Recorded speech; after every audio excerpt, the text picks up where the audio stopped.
अस्सलाम वालेकुम। Set theory के अंदर अभी हम दो थ्योरम करेंगे। उनमें फर्स्ट ये है कि any sequence of distinct elements is denumerable. कोई भी जो सीक्वेंस है जिसके डिस्टिंक्ट एलिमेंट होंगे वो डिनोमिनेबल होगी। डिनोमिनेबल जैसा कि आपको पता है कि अगर कोई भी set set of natural number के इक्विवेलेंट हो जाए तो वो डिनोमिनेबल होता है। ठीक है, तो हम क्या करेंगे, हम एक सीक्वेंस लेंगे और उसको सेट ऑफ नेचुरल नंबर के इक्विवेलेंट कर देंगे। तो हम ऐसा करते हैं कि एक सीक्वेंस लेते हैं, लेट ये एक सीक्वेंस है, इसकी टर्म्स हैं ए एन, और डेफिनेटली ये कैसे लिखी जाएगी, सीक्वेंस की टर्म्स को ऐसे लिखा जाएगा A1 A2 A3 up to AN and up to so on. ये एक सीक्वेंस है। हमने प्रूव करना है कि ये जो सीक्वेंस है ये डिनोमिनेबल है, तो इसको हम नेचुरल नंबर के इक्विवेलेंट करेंगे।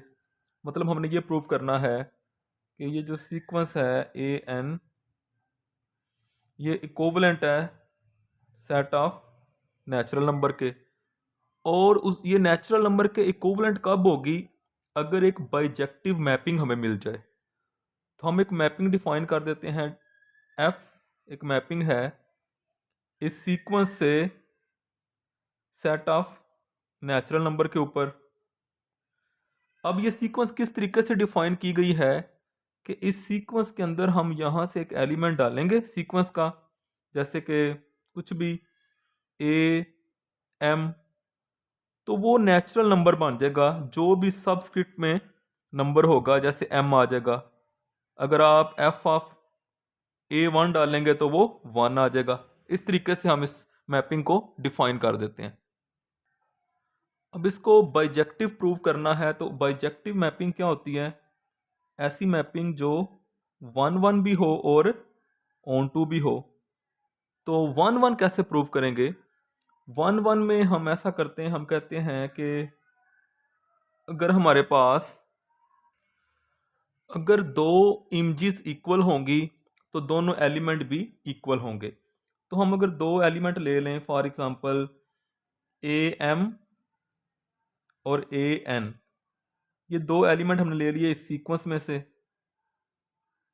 ठीक है, अब अगर हम दो इमेजेस को इक्वल रखें, इमेजेस क्या है, F of A M is equal to F of A N, तो यहां से हम इन एलिमेंट्स को इक्वल प्रूव करेंगे। अच्छा, जब ये एफ अप्लाई होगा क्या आंसर आता है, ये देखें। जब एफ अप्लाई होगा ए एम पे तो एम आएगा, तो यहाँ पे एम आ जाएगा और इधर एन आ जाएगा।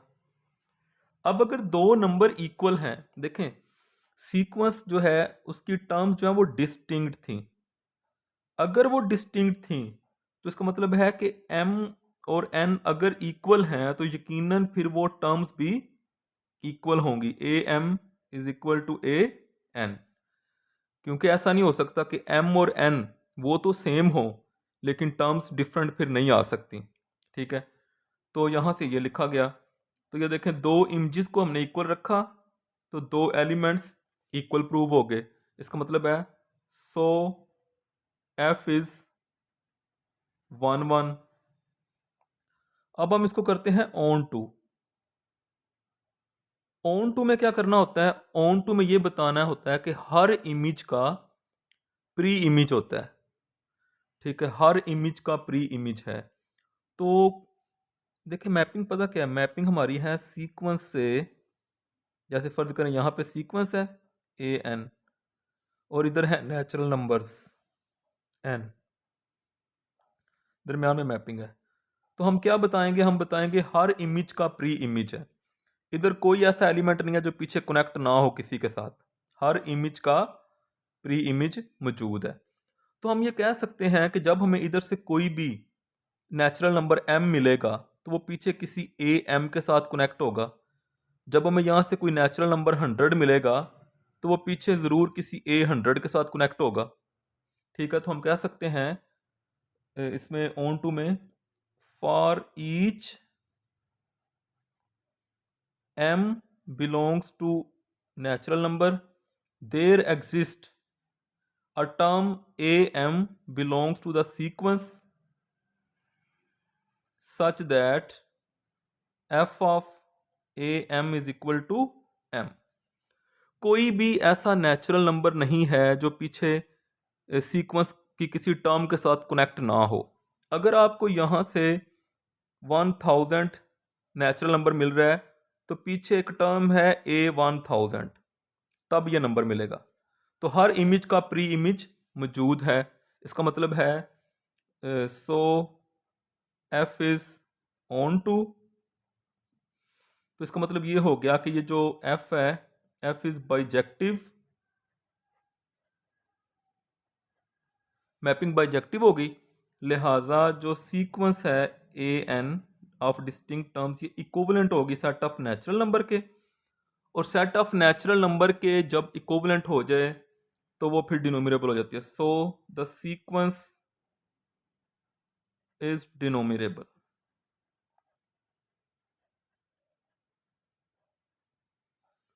ये जो सीक्वेंस है ये डिनोमिनेबल है। एक और थ्योरम अभी हम करते हैं, वो ये है कि अगर कोई भी इनफाइनाइट सेट होगा तो उसका वो एक ऐसा सबसेट कंटेन करेगा जो डिनोमिनेबल है। ठीक है, जैसे कि R है, R एक इनफाइनाइट सेट है तो इसके पास सबसेट हैं जो डिनोमिनेबल हैं, बहुत सारे हैं, N, W, Z, Q, ये सारे इसके सबसेट है जो डिनोमिनेबल हैं। तो अगर इनफाइनाइट सेट होगा तो उसका सबसेट ज़रूर ऐसा मिल जाएगा जो डिनोमिनेबल होगा। Denumerable mean set of natural number के इक्विवेलेंट होगा। तो इसके प्रूफ में भी हम ऐसा करते हैं कि let A be an infinite set. जो सेट ए है वो एक इनफाइनाइट सेट है। अब यकीनन अगर वो इनफाइनाइट है तो वो फिर वो एम्प्टी सेट तो नहीं है। ठीक है, अब अगर वो एम्प्टी सेट नहीं है तो एक एलिमेंट A1 उसमें से लिया जा सकता है ए में से। ठीक है, और अगर हम देखें कि ए में से अगर ये वाला एलिमेंट A1 निकाल दें, ये जो एक एलिमेंट उसमें से लिया ना A1, अगर उसका सेट बना के उसको ए में से माइनस कर दें तो ये अगर तो ये एम्प्टी आ जाए, अगर तो ये एम्प्टी आ जाए इसका मतलब है फिर उस ए के अंदर सिर्फ एक ही एलिमेंट था, ये वाला। ठीक है, तो ये तो पॉसिबल नहीं है। क्यों नहीं है? क्योंकि ए क्या है? ए इज इनफाइनाइट। लेकिन यहां से क्या बन गया? ए, वो तो फाइनाइट बन गया। इसका मतलब है कि ये जो हम करेंगे ना, ए में से निकाल देंगे किसी सेट, सिंगलटन सेट को, वो एम्प्टी नहीं आएगा। ठीक है, अच्छा अगर एम्प्टी नहीं आएगा इसका मतलब है इस सेट के अंदर कुछ एलिमेंट्स हैं, तो हम एक और एलिमेंट A2 ले लेते हैं। अब हम कहते हैं कोई A2 एलिमेंट है जो कि बिलोंग कर रहा है A डिफरेंस A1। ठीक है, और ये भी जो है हमारे पास set A difference A1 and A2, ये भी एम्प्टी नहीं होगा। अगर ये एम्प्टी हो गया तो फिर इसका मतलब है ए के पास सिर्फ दो ही एलिमेंट थे, A1 और A2। अगर हम इस प्रोसेस को कंटिन्यू करें, कंटिन्यू दिस प्रोसेस, तो हम कह सकते हैं कि हमें कुछ एलिमेंट्स की सीक्वेंस मिल जाएगी A1, A2, A3 up to सोन। इस तरह एलिमेंट मिल जाएंगे जो कि एक सीक्वेंस बना देंगे जिसको हम सेट बी कह सकते हैं। ठीक है, तो और ये जो बी है ये डेफिनेटली ये सबसेट है ए का, क्योंकि ये जितने भी थे ना A1 और A2, ए इसके बाद आता A1, A2, A3, ये सारे ए के ही सबसेट है।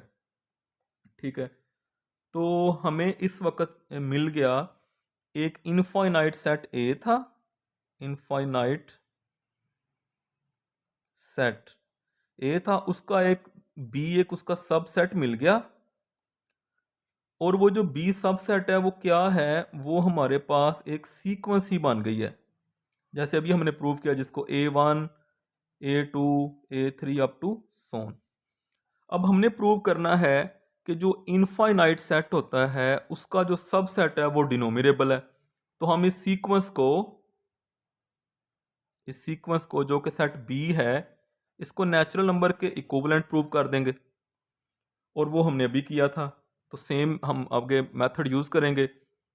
मसलन हम एक मैपिंग डिफाइन कर लेते हैं एफ, वो सेट बी से सेट ऑफ नेचुरल नंबर पे है, और वो मैपिंग कैसे डिफाइन है, बी का एलिमेंट डालेंगे जो कि ए एन इस तरह का एलिमेंट होगा, और जाके वो वही नेचुरल नंबर बन जाएगा जो सबस्क्रिप्ट में नंबर यूज किया गया है।